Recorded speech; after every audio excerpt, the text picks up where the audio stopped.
கற்பனையா ஒரு திருக்குறள் சொல்றேன் அப்படின்னு விஜய் அவர்கள் சொன்ன குரல். இன்னொரு பக்கம் முருகன் பாட்டு பாடப் போறேன் அப்படின்னு சொல்லிட்டு வேல்முருகன் அவர்கள் விஜய் அவர்கள உள்ள இழுத்து பாடின பாட்டு. ஆமாமா. நீங்க பார்த்தீங்களான்னு தெரியல. நெல்லையில ஒரு அட்வொகேட் முருகனை இழிவுபடுத்தியதாக வேல்முருகன் மேல ஒரு கேஸ் போட்டிருக்கு. அதாவதுங்க, அவர் விஜய் தான் வேல்முருகன்லாம் ஒன்றும் சொல்லலை.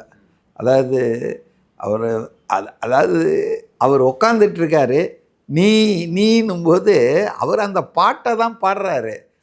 அவருடைய அந்த ஆக்ஷன்ஸ் மூலமாக அங்கே உட்காந்துருக்க மெயினாக அவர் விஜயை வந்து அவர் வந்து உருவகப்படுத்தி அவர் எந்த வகையிலும் வந்து விஜய் தான் முருகன், முருகன் தான் விஜய்னு எதுவும் சொல்ல.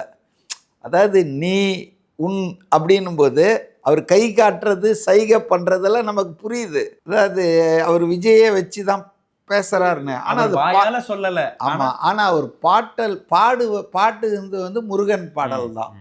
புரியுதுங்களா? அதை வந்து நம்ம கனெக்ட் பண்ணிக்கிட்டோம். அதனால் அதில் வழக்கு போட்டு அதெல்லாம் என்ன பண்ண போகிறாங்க.